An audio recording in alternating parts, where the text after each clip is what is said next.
بسم اللہ الرحمن الرحیم۔ بنو ہاشم اور بنو امیہ کے درمیان میں آپسی رنجشیں کن وجوہات کی بنا پر قائم ہوئیں؟ آج کی ویڈیو میں ہم آپ کو اس کے بارے میں تفصیلات سے مستند تاریخ دانوں کی تحقیقات کے مطابق بتائیں گے، اور اگر یہ کہا جائے کہ یہی آپسی چپکلش اور رنجشیں بعد میں سانحہ کربلا کا موجب بنی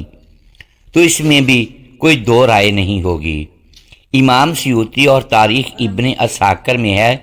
کہ عبد المناف کے 4 بیٹے تھے، جن کے نام مطلب، ہاشم، عبد الشمس اور نوفل تھے۔ امام زہری کے مطابق ان میں سے ہاشم اور عبد الشمس جڑواں تھے، اور ان دونوں بچوں کے کچھ اعضاء بھی آپس میں جڑے ہوئے تھے، جیسا کہ جڑواں بچوں کے عموماً جڑے ہوتے ہیں جن کو بعد میں الگ کیا گیا تھا۔ جب یہ بات کاہنوں اور نجومیوں تک پہنچی تو انہوں نے پیش گوئی کی کہ ان دونوں کی اولادیں ہمیشہ رنجش میں رہیں گی اور ایک دوسرے سے آگے نکلنے کی دوڑ میں لگی رہیں گی، حالانکہ جڑواں بچوں کی فطرت یہ ہوتی ہے کہ وہ آپس میں ایک دوسرے کے ساتھ محبت اور مروت کے ساتھ رہتے ہیں۔ لیکن کاہنوں اور نجومیوں نے بالکل اس کے برعکس پیش گوئی کی۔ عبد الشمس کے آگے 2 بیٹے امیہ اور ربیہ تھے، اسی کے نام کی وجہ سے یہ خاندان بنو امیہ کے نام سے جانا جاتا ہے۔ امیہ کے 2 بیٹے حرب اور ابو العاص تھے۔ بنو ہاشم سے حضرت عبد المطلب پیدا ہوئے اور ان کی اولاد سے حضرت عبداللہ جو کہ نبی کریم صلی اللہ علیہ وآلہ وسلم کے والد گرامی ہیں وہ پیدا ہوئے، اور ابو طالب جن سے شیر خدا حضرت علی رضی اللہ تعالی عنہ پیدا ہوئے، یہ بنو ہاشم کہلائے۔ ہاشم کے جڑواں بھائی عبد الشمس سے امیہ پیدا ہوئے، اور امیہ کے 2 بیٹے عرب اور ابو العاص تھے۔ عرب سے ابو سفیان، معاویہ اور یزید تھے۔ ابو سفیان سے ہی آگے یزید پیدا ہوا، جبکہ ابو العاص سے حکم اور عفان تھے۔ حکم سے مروان عبد الملک تھے۔ یزید کے بعد بنو امیہ کے سارے حکمران مروان بن حکم سے ہی تھے، چنانچہ امیہ کی آل اولاد بنو امیہ کہلائی، یعنی ہاشم کے چچا زاد بیٹے کا نام امیہ تھا۔ جناب ہاشم اور امیہ کے درمیان پہلی رنجش کعبہ کی تولیت پر ہوئی۔ اسی طرح حضرت عبد المطلب ابن ہاشم اور حرب ابن امیہ میں ساری زندگی جنگ جیسی کیفیت رہی، جو کہ تمام تاریخی کتابوں میں موجود ہے۔ لیکن مکہ میں بنو ہاشم ایک دینی گھرانے سے مشہور ہوئے، کیونکہ انہی کے پاس کعبہ کی تولیت تھی، جبکہ بنو امیہ مکہ کے دیگر قبائل پر اپنی جنگی قابلیت کی وجہ سے حکمرانی میں رہنے لگے۔ یعنی اگر یہ کہا جائے کہ بنو ہاشم نسبتاً نیک، پرہیزگار اور دین ابراہیمی کے زیادہ قریب تھے تو یہ غلط نہ ہوگا، کیونکہ نبی کریم صلی اللہ علیہ وآلہ وسلم اکثر فرمایا کرتے تھے کہ اللہ تعالیٰ نے مجھے بہترین خاندان میں، بہترین نسل میں پیدا کیا، یعنی ہاشم اور اس میں قبیلہ قریش۔ جب بنو ہاشم میں سے نبی صلی اللہ علیہ وآلہ وسلم نے اعلان نبوت فرمایا تو اکثر بنو امیہ کے لوگوں نے یہ کہہ کر ایمان لانے سے انکار کر دیا کہ اگر نبوت ہوتی تو وہ ہمارے خاندان میں ہوتی۔ محترم ساتھیوں، جنگ بدر اور جنگ صفین بنو ہاشم اور بنو امیہ کے درمیان ہی لڑی گئی تھیں۔ جنگ بدر میں باطل کی کمان ابو جہل کے ہاتھ میں تھی، جو کہ جنگ بدر میں جہنم واصل ہو گیا، اور اس کے بعد ہونے والی تمام جنگوں میں بنو امیہ کے سردار ابو سفیان باطل کا امیر بن کے سامنے آیا۔ ہر دفعہ نبی صلی اللہ علیہ وآلہ وسلم کے سامنے نہایت بدترین دشمن بن کر کھڑا نظر آیا، جبکہ کربلا میں باطل کا امیر یزید تھا اور حق کے امیر امام عالی مقام امام حسین علیہ السلام تھے۔ دیکھا جائے تو بنو امیہ اور ہاشم اسلامی تاریخ میں جہاں بھی نظر آئیں گے ایک دوسرے کے بدترین دشمن کے طور پر ہی نظر آئیں گے۔ فتح مکہ کے موقع پر ابو سفیان نے اسلام قبول کر لیا، اور نبی کریم صلی اللہ علیہ وآلہ وسلم نے ارشاد فرمایا کہ جو ابو سفیان کے گھر میں یا مسجد میں پناہ لے گا اس کے لیے امان ہے۔ امیر معاویہ نے جب اپنی خلافت کو مضبوط کر لیا اور امام عالی مقام حضرت علی رضی اللہ تعالی عنہ کے ساتھ جنگ و جدل سے کام لیا تو ان کے خلاف مدینہ کی مسلمانوں کے دلوں میں نہایت غم و غصہ پایا جاتا تھا،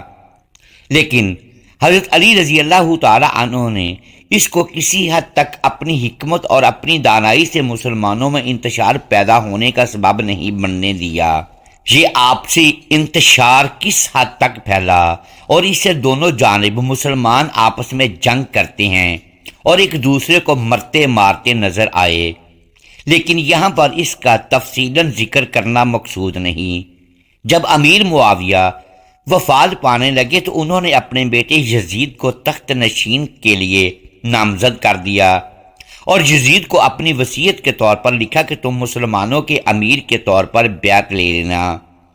لیکن میں تمہیں خبردار کرتا ہوں کہ اہل بیت اتحاد کی مقدس ہستیوں، خاص طور پر امام عالی مقام امام حسین علیہ السلام کے ساتھ سختی نہ برتنا۔ مگر جب امیر معاویہ کا انتقال ہوا تو یزید تخت نشین ہوا اور اس نے سب سے پہلا کام یہ کیا کہ اس نے مدینہ کے حاکم کو خط لکھا کہ مدینہ میں موجود اثر و رسوخ رکھنے والی شخصیت سے میری بیعت لو، خصوصی طور پر نواس رسول امام حسین سے تو ہر صورت میں بیعت لینی ہے، کیونکہ یزید جانتا تھا کہ امام عالی مقام امام حسین علیہ السلام ہی اب تمام مسلمانوں کی امیدوں کا مرکز و محور ہیں، اور اگر میں ان سے بیعت لینے میں کامیاب ہو جاتا ہوں تو پھر تمام مسلمان میری بیعت لینے کے لیے آسانی سے راضی ہو جائیں گے۔ اس لیے اس نے اپنے باپ کی وصیت کو بھی نظر انداز کیا اور سختی سے بیعت لینے کی تاکید کی۔ کچھ اصحاب رسول صلی اللہ علیہ وآلہ وسلم اور امام حسین نے یزید کی بیعت سے انکار کر دیا۔ اس کی وجہ یہ تھی کہ یزید کی حکومت اسلامی اصولوں کے منافی تھی، لیکن یزید دن رات اسی سازش میں لگا رہا کہ کسی طرح سے وہ نواس رسول سے بیعت لے کر اپنی خلافت قائم کر سکے، کیونکہ ان کی بیعت لیے بغیر اس کی خلافت مدینہ میں کمزور ہوتی۔ حالات خراب ہونے لگے، فتنہ فساد پھیلنے لگا تو امام عالی مقام نے مدینہ سے ہجرت کا ارادہ کیا اور 28 رجب کو آپ نے اپنے قافلے کے ساتھ مدینہ سے ہجرت کی اور یہ قافلہ 3 شعبان کو مکہ پہنچا۔ مکہ میں آپ کا خیر مقدم کیا گیا اور جوک در جوک لوگ آپ سے ملنے آتے رہے۔ اب یہاں ایک بات ان لوگوں کے لیے قابل ذکر ہے جو کہتے ہیں کہ کربلا کی جنگ 2 شہزادوں کے درمیان تھی جو کہ تخت اور اقتدار کی خاطر آپس میں دست و گریباں ہوئے، تو اگر امام عالی مقام امام حسین علیہ السلام کو خلافت اور اقتدار کی لالچ ہوتی تو وہ مکہ مکرمہ یا مدینہ کی بجائے سیدھا کوفہ اور دمشق کی جانب روانہ ہوتے اور وہاں جا کر مسلمانوں کو اپنے ساتھ ملا کر یزید کے خلاف محاذ کھڑا کرتے، لیکن آپ مدینہ منورہ سے مکہ مکرمہ تشریف لے گئے۔ 10 رمضان المبارک وہ امام حسین کے پاس کوفہ سے پہلا خط آیا اور پھر بے شمار خطوط کا تانتا بند گیا کہ ہمارے پاس آئیں، ہم آپ کی بیعت کریں گے، ہم یزید کی حکومت کو نہیں مانتے، وغیرہ وغیرہ۔ آپ نے اپنے چچا زاد بھائی مسلم بن عقیل کو اپنا سفیر بنا کر کوفہ بھیجا اور وہاں کے حالات کا جائزہ لینے کے لیے کہا، اور انہوں نے جاتے ہی 6000 کوفیوں سے بیعت لے لی۔ ادھر امام مسلم نے امام حسین کو خط لکھا کہ کوفہ کے حالات سازگار ہیں، کوفہ تشریف لے آئیں۔ امام حسین کو جب ایک خط ملا تو اس کے ساتھ ہی یزید نے کوفہ کے ایک صحابی گورنر کو، جو کہ نہایت نیک اور پرہیزگار تھے اور محب اہل بیت تھے، ان کو برطرف کر دیا اور ایک ظالم صفت اور چالاک مکار شخص عبید اللہ ابن زیاد کو بصرہ کے ساتھ ساتھ کوفہ کا گورنر بنا دیا۔ عبید اللہ ابن زیاد پہلے سے ہی اپنی صفاقی کی وجہ سے عراق میں مشہور تھا۔ اس نے مسلم بن عقیل کے ہاتھ بیعت کرنے والے لوگوں کو ڈرایا، دھمکایا اور قید میں ڈال دیا، اور آخر کار مسلم بن عقیل کو بے دردی کے ساتھ دھوکے سے شہید کر دیا، جو کہ الگ ایک المناک داستان ہے کہ مسلم بن عقیل اور ان کے 2 کمسن بیٹوں کو دھوکے کے ساتھ شہید کر دیا گیا۔ دوسری جانب امام عالی مقام نے اپنے بھائی مسلم بن عقیل کا خط پڑھ کر کوفہ کی جانب ہجرت شروع کر دی۔ 61 ہجری 2 محرم کو امام عالی مقام کے قافلے کو روک دیا گیا۔ جب امام نے پوچھا کہ یہ کون سی جگہ ہے تو آپ کو بتایا گیا کہ یہ کربلا ہے، تو آپ نے حکم دیا کہ خیمے نصب کر دیے جائیں۔ کربلا میں فوج کا سپہ سالار عمر بن سعد تھا جو کہ خون ریزی سے بچنا چاہتا تھا، لیکن کوفہ میں موجود گورنر عبید اللہ ابن زیاد نے شمر کو کربلا بھیجا، جو کہ ساتھ میں عمر بن سعد کے لیے دھمکی امیز خط لے کر آیا کہ یا تو امام حسین سے بیعت لو یا ان کے ساتھ جنگ کرو۔ آخر کار جنگ ہوئی اور 10 محرم کو نواس رسول اپنے جانساروں کے لاشیں اٹھا اٹھا کر نڈھال ہو چکے تھے، لیکن شجاعت حیدری کی جھلک اب بھی چہرے پر نمایاں تھی۔ یزیدی فوج کی بزدلی کا عالم یہ تھا کہ اکیلے امام عالی مقام امام حسین کے مقابلے کے لیے بھی وہ یکبارگی حملہ کر رہے تھے،